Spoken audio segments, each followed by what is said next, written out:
Praise lord, అందరికీ వందనాలు.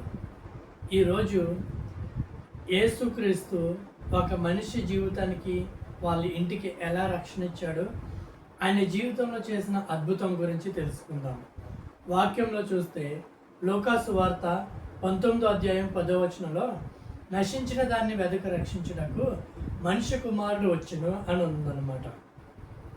అయితే ఇక్కడ ఎవరు నశించిపోయే స్థితిలో ఉన్నారు, ఎవరు రక్షించబడ్డారు అంటే యేసుక్రీస్తు ఇశ్రాయేలు దేశంలో చాలా ప్రాంతాల్లో సంచరిస్తూ ఉన్నాడనమాట.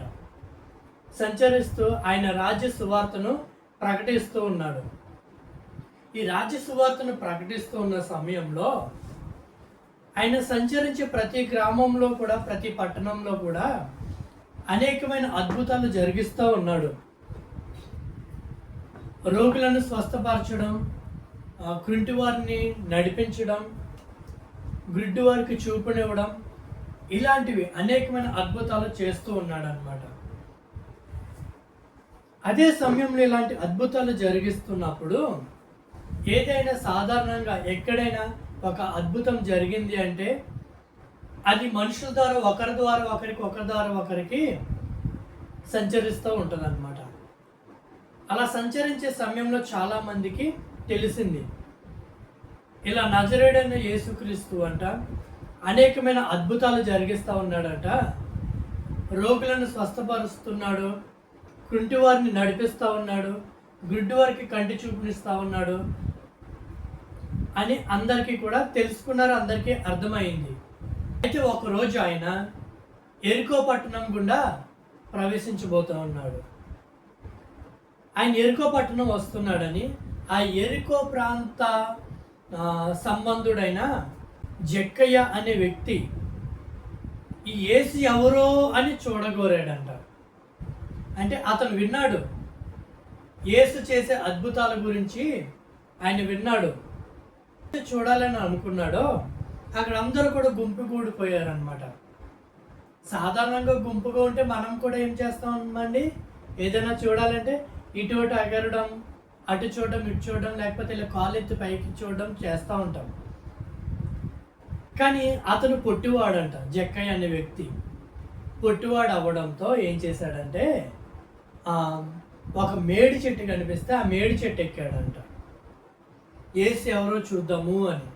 యేసయ్య ఆ ప్రాంతం గుండా వస్తూ ఉన్నాడు. ఈ జక్కయ్య అయితే మేడి చెట్టు పైన కూర్చొని మేడి చెట్టు ఎక్కి యేసయ్య ఎప్పుడు వస్తారా, ఎవరా ఎవరా ఎవరా అని ఎదురు చూస్తూ ఉన్నాడు అనమాట. యేసయ్య రానే వచ్చాడు ఆ ప్రాంతానికి. వచ్చి కన్నులెత్తి చూచాడంట యేసయ్య.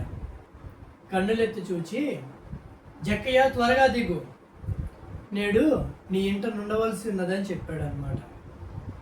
ఆ జక్కయ్యకి ఏం అర్థమైందో తెలీదు, త్వరగా దిగిపోయాడంట సంతోషం. జక్కయ్య ఏమో యేసయ్య ఎవరో అని చూడడానికి వచ్చాడు. కానీ ఇక్కడ యేసయ్య ఏం చేశాడు, కన్నులెత్తి చూచి, జక్కయ్య త్వరగా దిగు, నేడు నీ ఇంట ఉండవలసి ఉన్నదని చెప్పాడు అనమాట. అసలు ఇంతకుముందు జక్కయ్య ఎప్పుడైనా యేసయ్యని కలిశాడా అంటే కలవలేదు. అందుకే కదా యేసు ఎవరో చూడగోరెను. ఆ యేసయ్య ఎవరో తెలీదు, ఎలా ఉంటాడో తెలీదు. పోనీ యేసయ్యకి జక్కయ్య పేరు తెలియాలి అంటే జక్కయ్య ఇంతకుముందు కలిసి ఉండాలి కదా, లేదంటే వీళ్ళిద్దరు కలుసుకొని మాట్లాడుకొని నీ పేరేంటి నా పేరేంటి అని అడగాలి కదా. కానీ ఇక్కడ జక్కయ్య ఎప్పుడైతే మనస్సులో సంతోషపడి యేసయ్య ఎవరు అని చూడగోరాయనో, చూడాలి అని అనుకున్నాడో, అప్పుడే యేసయ్యకి తెలిసింది, ఫలానా ఎరికో ప్రాంతంలో నన్ను చూడాలని జక్కయ్య ఎదురు చూస్తూ ఉన్నాడు అని యేసయ్యకి తెలిసింది. ఎందుకంటే ఆయన మనుషుల హృదయాలను ఎరిగిన దేవుడు. అందుకే జక్కయ్య హృదయంలో ఏముందో తెలుసుకున్నాడు అనమాట. అంటే జక్కయ్యకి హృదయంలో ఒక వాంఛ, ఒక ఆశ కలిగింది. ఆశ కలిగి ఉంటే ఆ ఆశ కలిగిన ప్రాణాన్ని తృప్తిపరచగలిగే దేవుడు.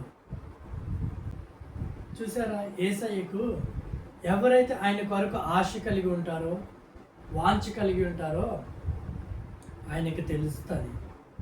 అంటే జక్కయ్య ఏ స్థితిలో ఉన్నాడో కూడా తెలుసు. జక్కయ్య పరిస్థితులు ఏంటో కూడా యేసయ్యకు తెలుసు. అందుకని యేసయ్య జక్కయ్య దగ్గరికి వచ్చాడు. వచ్చి జక్కయ్యని పిలిచాడు, త్వరగా దిగు అని. అంటే ఈరోజు వాక్యం వింటున్నా మీ పేరేంటో యేసయ్యకు తెలుసు. మీ పరిస్థితులు ఏంటో కూడా యేసయ్యకు తెలుసు. మీ ఇబ్బందులు ఏంటో కూడా యేసయ్యకు తెలుసు. మీరు ఎటువంటి శ్రమల గుండా మీరు వెళ్తున్నారో యేసయ్యకు తెలుసు. మీరు ఎటువంటి దుఃఖంలో ఉన్నారో కూడా యేసయ్యకు తెలుసు. మీ పరిస్థితి ఏంటి అనేది కూడా యేసయ్యకు తెలుసు. మనము విశ్వసించినట్లయితే యేసయ్య సహాయం చేయగలడు అన్నమాట. అందుకే పిలిచాడు అన్నమాట. యేసయ్య పిలవగానే ఆయన చేసిన అద్భుత కార్యాలను బట్టో లేకపోతే ఆయన చేసిన ఆశ్చర్య కార్యాలను బట్టో జక్కయ్య ఆయనను చూడాలని అనుకున్నాడు తప్ప నా జీవితాన్నే మారుస్తాడు, నా జీవితాన్ని ఒక అందమైన జీవితంలాగా తీర్చిదిద్దుతాడని అనుకోలేదు అసలు. ఎందుకంటే దేవుడు అలాంటి గొప్ప కార్యం ఆయన జీవితంలో చేశాడనమాట. అతను కూడా ఒక పరిస్థితిలో ఉన్నాడు. అతను చాలా ధనవంతుడు. జక్కయ్య అనేవాడు. అతను సుంకపు గుత్తదారుడు. ఆయన అంటే చూడండి ఎంత ధనవంతుడు అతను. ధనముంది కదా, సుంకపు గుత్తుదారుడు కదా, ధనవంతుడు కదా అని అన్ని పరిస్థితులు మంచిగున్నాయని అనుకుంటారా? లేదు లేదు. ఆయన పరిస్థితి కూడా అన్నీ బాగానే ఉన్నాయి, తినడానికి ఉన్నాయి, ఉండడానికి ఉన్నాయి, అన్నీ ఉన్నాయి. కానీ ఆయన జీవితంలో ఒక పాపం అనేది ఉండిపోయిందనమాట. ఒక తప్పుదం గుండా వెళ్తున్నాడు ఆయన ఒక తప్పు మార్గంలో వెళ్తా ఉన్నాడు. కానీ యేసయ్య అతనికి ఏమీ చెప్పలేదు, నువ్వు ఈ తప్పు మార్గంలో వెళ్తున్నావు అని. అందరికీ తెలుసు అతని పరిస్థితులు. మనం కూడా ఉన్నామంటే మన గురించి చుట్టుపక్కల వాళ్ళందరికీ తెలుస్తుంది కదండి. మన వ్యక్తిత్వం ఏంటి, మనం మంచివారమా చెడ్డవారమా, మన ఆలోచనలు ఎలా ఉంటాయి, మన వ్యక్తిత్వం ఏంటి, మన ప్రవర్తన ఏంటనే తెలుస్తుంది కదా. అలాగే జక్కయ్య గురించి కూడా అందరికీ తెలిసింది. అయితే నేడు నీ ఇంట ఉండవలసి ఉంది కదా అని యేసయ్య చెప్పి వాళ్ళిద్దరు కలిసి ఇంటికి వెళ్తూ ఉంటే చూచిన ప్రతి ఒక్కరు ఏమనుకున్నారంటే, ఈయనేంటి పాపి అయిన జక్కయ్య ఇంటికి వెళ్తున్నాడు, ఆయన ఇంటి దగ్గర బస చేయాలనుకుంటున్నాడు ఏంటి అని అందరూ సనుకుంటున్నారంట. ఈయనేంటి అతను పాపి కదా, ఆ పాపి ఇంటికి వెళ్తానంటున్నాడు ఏంటి, అతనితో ఎందుకుంటున్నాడు, ఆయన ఇంట్లో ఎందుకు బస చేయాలని అనుకుంటున్నారు. కానీ ఇక్కడ యేసయ్య ఎవరైతే పాపంలో ఉన్నారో, ఎవరైతే ఇబ్బందుల్లో ఉన్నారో, ఎవరైతే శ్రమల్లో ఉన్నారో, ఎవరైతే అనారోగ్యంగా ఉన్నారో, ఎవరైతే దుఃఖంలో కుమిలిపోయి ఏడుస్తూ ఉంటున్నారో వాళ్ళని రక్షించడానికి వచ్చాడు. వీళ్ళందరూ కూడా నశించిపోయే స్థితిలో ఉన్నారు. అంటే నశించిన వారిని వెతికి రక్షించుటకు యేసయ్య వచ్చాడు. అక్కడ ఎవరేమైనా అనుకోవాలి, ఎవరేమైనా అనుకోవచ్చు, కానీ యేసయ్య మాత్రం ఈరోజు మీ పరిస్థితి ఏదైనా కానివ్వండి, అది అప్పుల సమస్యనా, ఇబ్బందుల సమస్యనా, అనారోగ్యమా, లేకపోతే మీరు పాపంలో మునిగిపోయి ఉన్నారా, ఆ పాపంలో నుంచి బయటికి రాలేకపోతున్నారా, చీకటి బ్రతుకులో ఉన్నారా, ఆ చీకటి బ్రతుకులో నుంచి బయటికి రాలేకపోతున్నారా అంటే యేసయ్య ఉన్నాడు. అందుకనే ఆయన ఈ భూలోకానికి వచ్చాడు. నశించిన దాన్ని వెదకు రక్షించుటకు యేసయ్య అందుకే మన కోసం వచ్చాడు. ఎప్పుడైతే ఈ జక్కయ్యతో పాటు ఇంటికి వెళ్ళాడో జక్కయ్య ఏమంటాడంటే, జక్కయ్యకి అర్థమైపోయింది నేను చేస్తుంది తప్పు, నేను చేస్తుంది పాపమైన పని. అంటే ఆయన ఏం చేస్తాడు, సుంకపు గుత్తదారుడు, బీదల దగ్గర డబ్బులు అన్యాయంగా తీసుకునేవాడు వడ్డీకి. అధిక వడ్డీలు ఎక్కువగా తీసుకునేవాడు అనమాట. అలా చాలామంది బీదల దగ్గర తీసుకున్నాడు. అంటే అన్యాయంగా తీసుకున్నాడు అనమాట.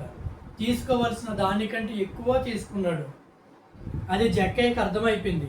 నేను ఎంతమందిని బాధ పెట్టాను, ఎంతమందిని శ్రమ పెట్టాను, నేను ఎంత పాపంలో బ్రతికాను, నేను ఇప్పుడు ఎంత పాపంలో ఉన్నానని అర్థమయ్యింది. అర్థమైన తర్వాత నిలబడి యేసయ్యతో ఈ మాట అంటాడు, నా ఆస్తిలో సగము బేదలకు ఇచ్చుచున్నాను. నేను ఎవరి దగ్గర అయితే అన్యాయంగా తీసుకున్నానో వాళ్ళకి 4 గింతలు చేసి నేను ఇచ్చేస్తాను అని తన పాపాన్ని తను ఒప్పుకున్నాడు. ఒప్పుకోవడమే కాకుండా ఆ రోజుతో విడిచిపెట్టేసి ఎవరి దగ్గర అయినా సరే అన్యాయంగా డబ్బులు తీసుకోవడం, ధనము తీసుకోవడం మానేశాడు. అంటే చూసారా, ఒక వ్యక్తి జీవితం మారింది. ఒక వ్యక్తి పాపంలో నుంచి బయటకు వచ్చాడు. ఒక వ్యక్తి తప్పు మార్గంలో నుంచి సరైన మార్గంలోకి నడిపించబడ్డాడు. యేసయ్య ఈ భూలోకానికి రావడానికి కూడా కారణం అదే. ఎవరైతే పాపంలో ఉన్నారో, ఎవరైతే శ్రమల్లో ఉన్నారో, ఎవరైతే ఇబ్బందుల్లో ఉన్నారో వాళ్ళందరినీ కూడా విడిపించి సరైన మార్గంలో నడిపించి రక్షించడానికి వచ్చాడు. ఈరోజు మీ స్థితి కూడా ఇదేనా? ఒకవేళ మీకు తెలియకుండా ఏదైనా పాపంలో మునిగిపోయి ఉన్నారా? నేను పాపంలో ఉన్నానని తెలిసి కూడా మీరు బయటికి రాలేకపోతున్నారా? ఒక్కసారి యేసయ్య వైపు చూడండి. ఆయన మీ జీవితాన్ని గొప్ప ఆశీర్వాదకరంగా మార్చగలిగే దేవుడు. ఎంత ఆశీర్వాదకరంగా తెలుసా? ఎప్పుడైతే జక్కయ్య ఆ మాట ఒప్పుకున్నాడో, నేను బీదలకి నా ఆస్తిలో సగం ఇచ్చేస్తున్నాను, నేను ఎవరి దగ్గర అయితే అన్యాయంగా తీసుకున్నానో వాళ్ళకి 4 గింతలు నేను ఇచ్చేస్తానని ఎప్పుడైతే చెప్పాడో, దేవుడు ఒక మాట అంటాడు, నేడు ఈ ఇంటికి రక్షణ వచ్చి ఉన్నది అని చెప్పాడు అనమాట. చూసారా ఎంత గొప్ప మాట! అంతవరకు ఆ ఇంటికి రక్షణ లేదా అంటే రక్షణ లేదు. ధనం ఉండొచ్చు, ఆస్తి ఉండొచ్చు, అన్ని సౌకర్యాలు ఉండొచ్చు, కానీ ఆ ఇంటికి అయితే రక్షణ లేదు. ఒకవేళ చనిపోతే నరకాగ్నికే వెళ్ళేవాడు. కానీ చూసారా, ఎప్పుడైతే యేసయ్యను చూడాలి అని అనుకున్నాడో అతనికి ఆ ఇంటికి కూడా రక్షణ వచ్చింది. మీరు కూడా ఒకవైపు మీరున్న పరిస్థితుల్లో ఎటువంటి స్థితి అయినా, ఎటువంటి పరిస్థితి అయినా, ఎటువంటి పాపంలో ఉన్నా ఒక్కసారి మీరు కూడా యేసయ్యను చూడాలి, లేదా యేసయ్య గురించి తెలుసుకోవాలి అని మీరు కూడా ఒక ఆశ కలిగి మీరు ఉంటే దేవుడు మీ జీవితాన్ని గొప్పగా మార్చగలిగే దేవుడు. మీ జీవితంలో కూడా జక్కయ్య ఇంటికి రక్షణ ఎలాగైతే వచ్చిందో మీకు మీ ఇంటికి కూడా అంత గొప్ప రక్షణ మీ ఇంటికి తీసుకురాగల దేవుడు ఆయన.